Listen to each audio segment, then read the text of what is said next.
شروع کرتا ہوں اللہ کے نام سے جو بڑا مہربان اور نہایت ہی رحم والا ہے۔ حضرت یوسف علیہ السلام قصہ سویم۔ مفسرین لکھتے ہیں کہ سوتیلا بھائی روزانہ کھانا لایا کرتا تھا۔ اس روز جب وہ کنویں پر آیا اور یوسف کو نہ پایا تو بھائیوں کو بلا لیا۔ سب یوسف کو تلاش کرتے قافلے والوں کے پاس جا پہنچے اور ان سے کہا، تمہارے پاس جو لڑکا ہے وہ ہمارا غلام ہے، ہم سے بھاگ آیا ہے، اب یہ ہمارے لیے بیکار ہے، تم چاہو تو اسے خرید لو۔ قافلے والے ایک اجنبی جگہ پر تھے، سو ان 10 بھائیوں کے خوف سے انہیں خریدنے پر آمادہ ہو گئے۔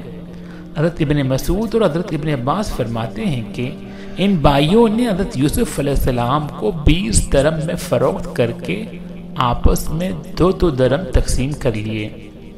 تفسیر امام مجاہد کی روایت کے مطابق بھائی قافلہ روانہ ہونے تک وہاں رہے، کچھ اور ان کے ساتھ بھی چلے اور ان لوگوں سے کہا اسے باندھ کر رکھیں، ایسا نہ ہو کہ پھر بھاگ جائے۔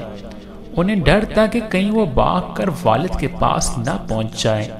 قافلے والوں نے حضرت یوسف علیہ السلام کو مصر کے بازار میں فروخت کر دیا۔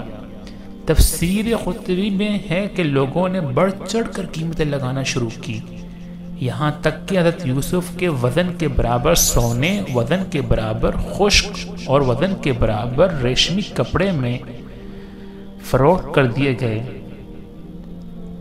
حضرت یوسف کو خریدنے والا عزیز مصر یعنی وزیر مملکت تھا جو خزانہ امور سلطنت پر حاوی تھا۔ ابن اسحاق فرماتے ہیں کہ اس کا نام عطفیر بن رحیب اور اس کی بیوی کا نام رعیل بن تمرمابیل تھا۔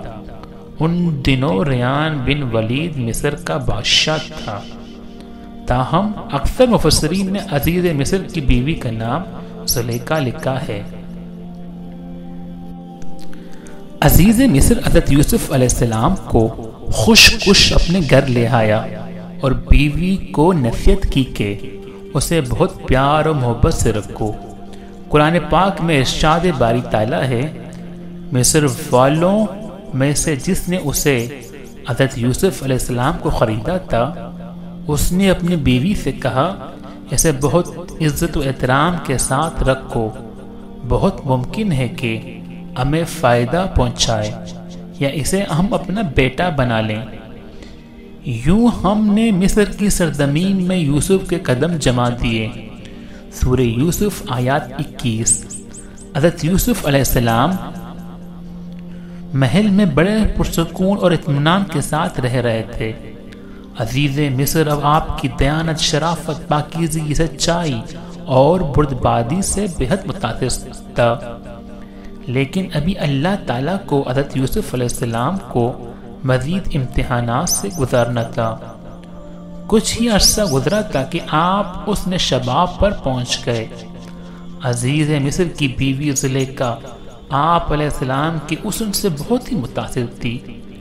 وقت گزرنے کے ساتھ ساتھ اس کی نیت بدلنے لگی اور اس نے آپ پر ڈورے ڈالنے شروع کر دیے۔ قرآن پاک میں ارشاد ہے، اور جس عورت کے گھر میں تھا اسے پھسلانے لگی اور دروازے بند کر لیے اور کہنے لگی لو آؤ، اور اس حضرت یوسف نے کہا اللہ کی پناہ، وہ یعنی تیرے میاں تو میرے آقا ہے جس نے مجھے عزت سے رکھا، میں ایسا ظلم نہیں کر سکتا، بے شک ظالم نجات نہیں پاتے۔ سورہ یوسف آیات 23۔ جب حضرت یوسف علیہ السلام نے دیکھا یہ عورت شیطان کے چنگل میں پھنس کر دعوت گناہ پر مصر ہے تو باہر نکلنے کے لیے دروازے کی جانب بھاگے۔ زلیخا پکڑنے کے لیے ان کے پیچھے دوڑی۔ ان کی قمیض کا پچھلا دامن اس کے ہاتھ میں آ گیا، جسے اس نے اپنی طرف کھینچا تو وہ پٹ گیا۔ حضرت یوسف باہر نکلے تو سامنے عزیز مصر کھڑا تھا، پیچھے زلیخا بھی باہر آ گئی اور اس نے شوہر کو دروازے پر کھڑا دیکھا تو معصوم بن گئی اور حضرت یوسف پر الزام لگاتے ہوئے گویا ہوئی جو شخص تیری بیوی کے ساتھ برا ارادہ کرے تو بس اس کی سزا یہی ہے کہ اسے قید کر دیا جائے اور اسے کوئی دردناک سزا دی جائے۔ سورہ یوسف آیت 25۔ حضرت یوسف نے جب دیکھا کہ اس عورت نے الزام انہی پر لگا دیا تو صورتحال واضح کر دی، بولے یہی مجھے اپنی نفسانی خواہش پورا کرنے پر مجبور کر رہی تھی۔ سورہ یوسف آیت 26۔ عزیز مصر کے سامنے ایک طرف بیوی تھی جو حضرت یوسف علیہ السلام پر بدکاری کا الزام لگا رہی تھی، تو دوسری طرف حضرت یوسف تھے کہ جن کی شرافت، پاکیزگی، سچائی مسلمہ تھی۔ وہ سوچ رہا تھا کہ ان میں سے سچا کون ہے۔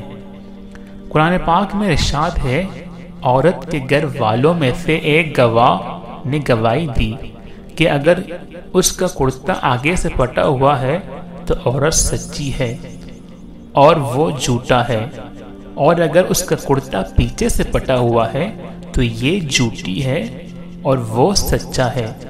جب یوسف کا کرتا دیکھا تو پیچھے سے پٹا تھا، تب اس نے زلیخا سے کہا کہ یہ تمہارا فریب ہے اور کچھ شک نہیں کہ تم عورتوں کے فریب بڑے ہوتے ہیں۔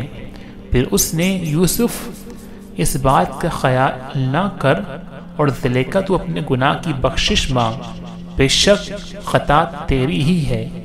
سورہ یوسف آیات 26 تا 29۔